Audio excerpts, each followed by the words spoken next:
I was a member at a Baptist church.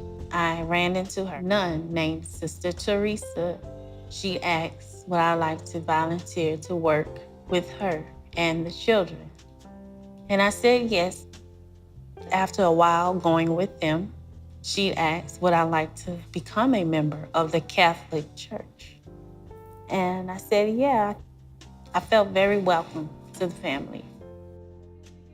I had a hard decision to make as a convert and a journey that I knew was very challenging. One night, I just got this strong feeling I was being called. And there was just this inner voice within me that says, I want you to become a sister of the Holy Family. I want you to enter religious life. And so at the end of my senior year, on September the 8th, 1965, I entered the convent of the Sisters of the Holy Family. And I've been a religious for 50 years.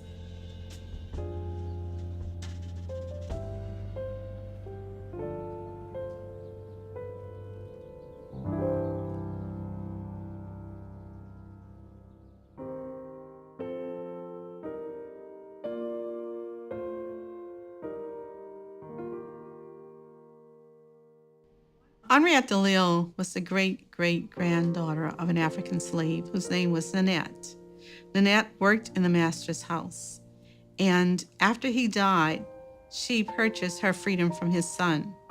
And she worked for 6 months longer and then purchased the freedom of her daughter and her granddaughters, of which one of them was Henriette's mother, Maria Josefa Diaz.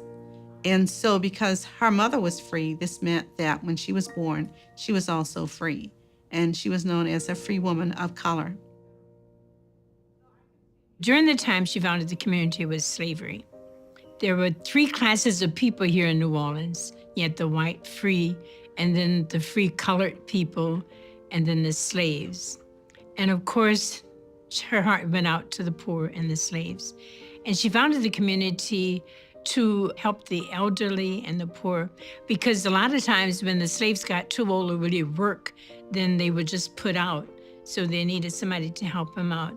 And then to educate the young.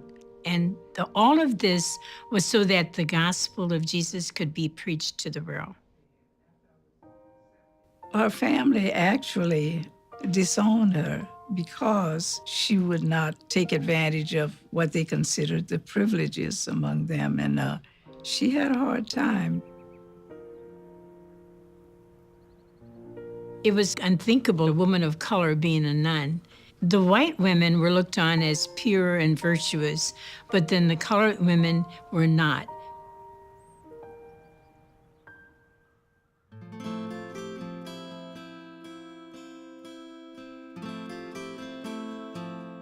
The mission of Henriette DeLille impacted the city of New Orleans and the church simultaneously, because no one was doing anything for the slaves.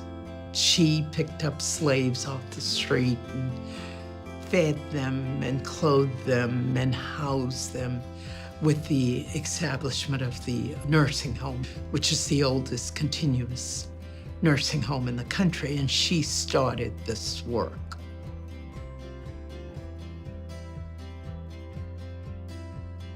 The Sisters of the Holy Family have worked with the poor, with the frail, with the uneducated, and have done a lot with very little.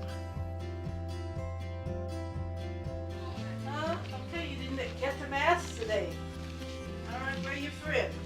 Miss Harrison. They provided nursing care and hospice care long before that was ever even thought of or imagined in our society, and through the yellow fever epidemic and just the caring of free people of color and slaves. It carried on almost from their beginnings, from Henriette DeLille to today, you know, and I think that that's what's really a powerful testimony when you really think about it, that they have been true to that charism from the beginning.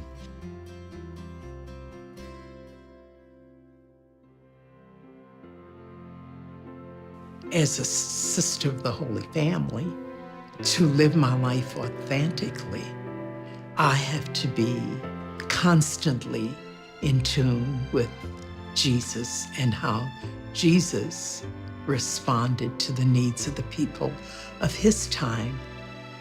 We need to see more extraordinary women in our lives. We need to see women of color who have committed themselves to a cause. New Orleans and Sisters of the Holy Family, in a sense, are synonymous. New Orleans has never been without Sisters of the Holy Family since we've been Sisters of the Holy Family. We try to address the needs of the people. It changes over a period of time. So we look to see, what those needs could be. And so we look at how can we help heal this world and how can we make it a better place